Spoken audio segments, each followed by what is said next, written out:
വർഷത്തിന് ശേഷം കോൺഗ്രസ് അധികാരത്തിൽ വരുന്നു. അതിനുശേഷമുള്ള ആദ്യത്തെ ഓണാഘോഷമാണ്. എങ്ങനെയാണ് അതൊരു മാറ്റത്തെ കാണുന്നത്? നമ്മളിപ്പോഴും മാറ്റം എന്ന് പറയുന്നത് എന്തോ ഒരുപാട് പ്രതീക്ഷകൾ നമ്മളിൽ മൊത്തത്തിൽ നമ്മുടെ ചുറ്റുപാടുകളിൽ മാറ്റം ഉണ്ടാകുന്നത് തന്നെയല്ലേ. അപ്പോൾ അത് തന്നെയാണ് ഞാനും ആഗ്രഹിക്കുന്നത്, അങ്ങനെ തന്നെയാണ് ആഗ്രഹിച്ചിരുന്നത്. മുന്നോട്ടുള്ള എൻ്റെ പ്രതീക്ഷകളും ആഗ്രഹങ്ങളും അത് തന്നെയാണ്, നല്ല മാറ്റങ്ങൾ ഉണ്ടാവട്ടെ എന്നുള്ളത്. നാടകം ഓണാഘോഷം മൂഡിലാണ് നടി പ്രിയങ്ക സി മലയാളം ന്യൂസിനൊപ്പം. പഴയകാല ഓണം ഓർമ്മകൾ പങ്കുവെച്ച് തുടങ്ങാം.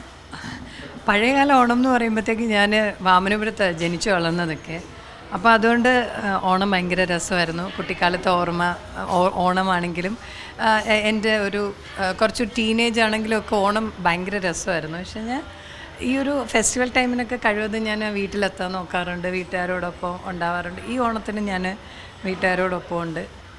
പുറത്തങ്ങനെ ഷോസോ പുതിയ സിനിമയും പുതിയ പ്രോജക്റ്റും ഒക്കെ കഴിഞ്ഞ 2-3 വർഷങ്ങളായിട്ട് എനിക്ക് ഓണം എനിക്ക് വീട്ടിലുണ്ടാവേണ്ട ഒരു ദിവസമൊക്കെ പലപ്പോഴും ഉണ്ടാവാൻ പറ്റിയിട്ടുള്ളൂ. 1-2 വർഷം എനിക്ക് വീട്ടിൽ ഓണത്തിനുണ്ടാവാൻ പറ്റിയിട്ടുണ്ടായിരുന്നില്ല. പക്ഷേ ഇപ്രാവശ്യം എൻ്റെ ഷൂട്ട് എനിക്ക് സെപ്റ്റംബർ 2nd വീക്കാണ് സ്റ്റാർട്ട് ചെയ്യുന്നത്. അപ്പോൾ അതുകൊണ്ട് ഓണം ഇപ്രാവശ്യം വീട്ടുകാരോടൊപ്പം ഉണ്ട്. നാട്ടിലെ ക്ലബ്ബുകളിലും അങ്ങനെയൊക്കെയുള്ള ആളുകൾ, സുഹൃത്തുക്കളൊക്കെ കൂടുന്ന സ്ഥലങ്ങളിലും ഒക്കെ പോയിരുന്ന് വർത്തമാനം പറയാനും ഊഞ്ഞാലാടാനും ഒക്കെ പഴയകാല ഓണം ഓർമ്മകളിൽ വരുന്നതാണല്ലോ. ഇപ്പോൾ അതൊന്നും നടക്കാറില്ല എന്നുള്ളത് നമുക്കറിയാം. മാത്രമല്ല ഇൻസ്റ്റൻറ്റ് ഓണത്തിലേക്ക് കാലം പോയിട്ടുണ്ട്. അപ്പോൾ അത് തമ്മിലുള്ള വ്യത്യാസത്തെ എങ്ങനെയാണ് കാണുന്നത്? അല്ല, കാലം മാറുകയല്ലേ. അപ്പം നമ്മൾ ആ വ്യത്യാസം എന്ന് പറയുമ്പോഴത്തേക്ക് എല്ലാവർക്കും തിരക്കാണ്. ഇപ്പോൾ നേരത്തേക്ക് എന്ന് പറഞ്ഞു കഴിഞ്ഞാൽ ഞാൻ ഈ ക്ലബ്ബുകളുടെ ഒന്നും വളരെ സജീവമായിരുന്ന ഒരാളല്ല. പക്ഷേ എപ്പോഴും ആ നാട്ടിലെ ചെറിയ ചെറിയ എന്താ പറയുക കുഞ്ഞു സംഘടനകളുണ്ട്. അപ്പോൾ അതിൻ്റെയൊക്കെ ഭാഗമായിട്ട് ഓണപരിപാടികൾക്കൊക്കെ പങ്കെടുക്കാറുണ്ടായിരുന്നു. ഇതെൻ്റെ ഏറ്റവും ചെറിയ കുട്ടിയായിരിക്കുമ്പോൾ ഉള്ള ഓർമ്മ. ഓണപരിപാടി എന്ന് പറയുമ്പോൾ എന്താ, പാട്ട്, ഡാൻസ്, മിമിക്രി, മോണോ ആക്ട് ഒന്നും ഇല്ലാത്തതായിട്ട് ഒന്നും ഉണ്ടായിരുന്നില്ല ആ പ്രായത്തിൽ. എന്തില്ലായിരുന്നു എന്ന് ചോദിക്കുന്നതായിരുന്നു. എന്തില്ലാതിരുന്നു എന്ന് ചോദിച്ചാൽ മതിയായിരുന്നു. എല്ലാത്തിനും ഉണ്ടായിരുന്നു. ഈ ചെണ്ടപ്പുറത്ത് കോലിട്ടാൽ നമ്മളവിടെ കാണുമെന്ന് പറയില്ലേ. അപ്പോൾ അതുപോലെ കലയോടുള്ളൊരു ഇഷ്ടമാണ്. കലാപരമായിട്ടുള്ള എന്ത് പരിപാടിയാണെങ്കിലും അതിലൊക്കെ നമുക്ക് അറിയുന്നതോ അറിയാത്തതോ അങ്ങനെയൊന്നുമില്ല, ട്രൈ ചെയ്യുമായിരുന്നു, എല്ലാത്തിലും പങ്കെടുക്കുമായിരുന്നു. പിന്നെ ആ ഒരു നാട്ടിൻ്റെ അച്ഛൻ്റെ അമ്മ എല്ലാവരും ഉണ്ട്. ഞങ്ങളുടെ എൻ്റെ ഗ്രാൻഡ് മദറൊക്കെ ഉണ്ടായിരുന്നതുകൊണ്ട് തന്നെ ആ ഓണത്തിൻ്റെ ഒരു തനിമയൊന്നും ഒരിക്കലും ചോർന്ന് പോകത്തില്ലായിരുന്നു. അപ്പോൾ നമ്മൾ വീട്ടിൽ തന്നെ സദ്യ ഒരുക്കും, പൂക്കളം ഇടും, ഉപ്പേരി ഉണ്ടാക്കും. അപ്പോൾ ഇതൊക്കെ ഇപ്പോഴും 5 ദിവസം സദ്യ മസ്റ്റാണ്. ആ സമയത്തൊക്കെ സദ്യ മസ്റ്റാണ്. പക്ഷേ ഇപ്പോഴും നമ്മളുടെ ഈ തിരക്കിലും ഓട്ടത്തിലും അതൊക്കെ നമുക്ക് പറയാനേ പറ്റുള്ളൂ. കഴിഞ്ഞ വർഷമൊക്കെ 2-3 ദിവസമൊക്കെ ആഘോഷിച്ചു. പക്ഷേ ഇപ്പോഴുള്ള ഇതിൽ ചിലപ്പോൾ നമുക്ക് ഒരു ദിവസമായിരിക്കും, ചിലപ്പോൾ തിരുവോണമായിരിക്കാം, അല്ലെങ്കിൽ ചിലപ്പോൾ കുടുംബക്കാരെല്ലാവരും കൂടെ ഒത്തുകൂടുന്നത് അവിട്ടമായിരിക്കും. അപ്പോൾ ആ ദിവസമാണ് നമ്മൾ ഏറ്റവും കൂടുതൽ ചിലപ്പോൾ അതൊരു ആഘോഷമാക്കി. ഇപ്പോൾ ആഘോഷം എന്ന് പറഞ്ഞാൽ എന്താ, എല്ലാവരും കൂടെ വീട്ടിലേക്ക് ഒരുമിച്ച് വരുന്നു, നമ്മളൊരു സദ്യ ഉണ്ടാക്കുന്നു. ചിലപ്പോൾ ഒരു ഓണത്തിനൊക്കെ ആയിരിക്കും അല്ലേ ഫാമിലി ഫ്രണ്ട്സൊക്കെ തമ്മിൽ നേരിട്ട് കാണുന്നത്. എല്ലാവരും അങ്ങനെയല്ലേ. പുറത്തൊക്കെ ഉള്ള ആൾക്കാരാണെങ്കിൽ ആ സമയത്തല്ലേ വരാൻ പറ്റും. നമ്മുടെ ജീവിത സാഹചര്യങ്ങൾ മാറുന്നതിനനുസരിച്ച് നമ്മൾ ആ രീതിയിലേക്ക് നമ്മുടെ ജീവിതം മാറ്റിയല്ലേ പറ്റുള്ളൂ. പെട്ടെന്നൊരു ഓണം പാട്ട് പാടാൻ പറഞ്ഞാൽ ഏതായിരിക്കും പാട്?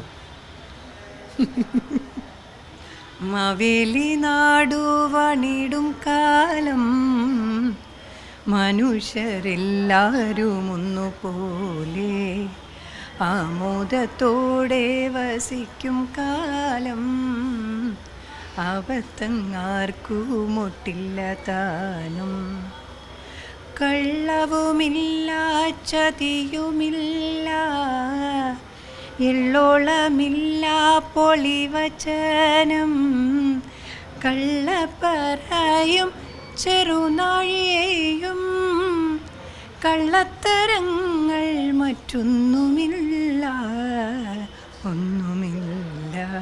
സംസ്ഥാന സർക്കാരിൻ്റെ ഓണം വാരാഘോഷ പരിപാടികളിലൊക്കെ സജീവമായിട്ടുണ്ടാവുമോ ഇത്തവണ?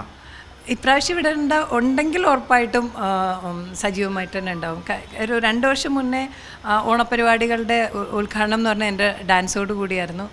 അപ്പോൾ തീർച്ചയായിട്ടും തിരുവനന്തപുരത്തുകാർക്ക് പിന്നെ പ്രിയങ്കയെ പരിചയപ്പെടുത്തേണ്ട കാര്യമില്ലല്ലോ. തിരുവനന്തപുരം എന്ന് പറയുന്നത് അത് മാറ്റിവെച്ചാൽ ഞാനില്ല. അതൊരു ലെഗസിയാണ്, അതൊരു ഇമോഷൻ കൂടെയാണ്. 10 വർഷത്തിന് ശേഷം കോൺഗ്രസ് അധികാരത്തിൽ വരുന്നു. അതിനുശേഷമുള്ള ആദ്യത്തെ ഓണാഘോഷമാണ്. എങ്ങനെയാണ് അതൊരു മാറ്റത്തെ കാണുന്നത്? നമ്മളിപ്പോഴും മാറ്റം എന്ന് പറയുന്നത് എന്തോ ഒരുപാട് പ്രതീക്ഷകൾ നമ്മളിൽ മൊത്തത്തിൽ നമ്മുടെ ചുറ്റുപാടുകളിൽ മാറ്റം ഉണ്ടാകുന്നത് തന്നെയല്ലേ. അപ്പോൾ അത് തന്നെയാണ് ഞാനും ആഗ്രഹിക്കുന്നത്, അങ്ങനെ തന്നെയാണ് ആഗ്രഹിച്ചിരുന്നത്. മുന്നോട്ടുള്ള എൻ്റെ പ്രതീക്ഷകളും ആഗ്രഹങ്ങളും അത് തന്നെയാണ്, നല്ല മാറ്റങ്ങൾ ഉണ്ടാവട്ടെ എന്നുള്ളത്. പുതിയ മുഖ്യമന്ത്രിയും സർക്കാരിനെയൊക്കെ എങ്ങനെയാണ്? തീർച്ചയായിട്ടും നമ്മളൊരുപാട് ആഗ്രഹത്തോടെ പ്രതീക്ഷയോടുകൂടി തന്നെയല്ലേ നമ്മൾ ഈ ഒരു മന്ത്രിസഭ വരണം, അല്ലെങ്കിൽ ഈ ഒരു ഭരണം വരണം എന്ന് നമ്മൾ ആഗ്രഹിച്ചത്. തീർച്ചയായിട്ടും അപ്പോൾ ജനങ്ങൾക്ക് അതിനനുസരിച്ചിട്ടുള്ള ഗുണമാകുന്ന രീതിയിൽ തന്നെയാണ് മുന്നോട്ട് പോകുമെന്ന് തന്നെയാണ് ഞാനും പ്രതീക്ഷിക്കുന്നത്, അതാണ് ആഗ്രഹിക്കുന്നത്. നടി പ്രിയങ്ക ഓണം മൂഡിലാണ്, നമ്മളും ഓണം മൂഡിൽ തന്നെയാണ്. നാടെങ്ങും ഓണാഘോഷ പരിപാടികൾക്ക് തുടക്കം കുറിച്ചിരിക്കുകയാണ്. പത്മകുമാറിനൊപ്പം അഭിജിത്ത് ജയൻ, സി മലയാളം ന്യൂസ്, തിരുവനന്തപുരം. ഏറ്റവും പുതിയ വാർത്തകളും വിശേഷങ്ങളും വിരൽത്തുമ്പിലറിയാൻ സി മലയാളം ന്യൂസ് എല്ലാ ഡിജിറ്റൽ പ്ലാറ്റ്ഫോമുകളിലും ലഭ്യം.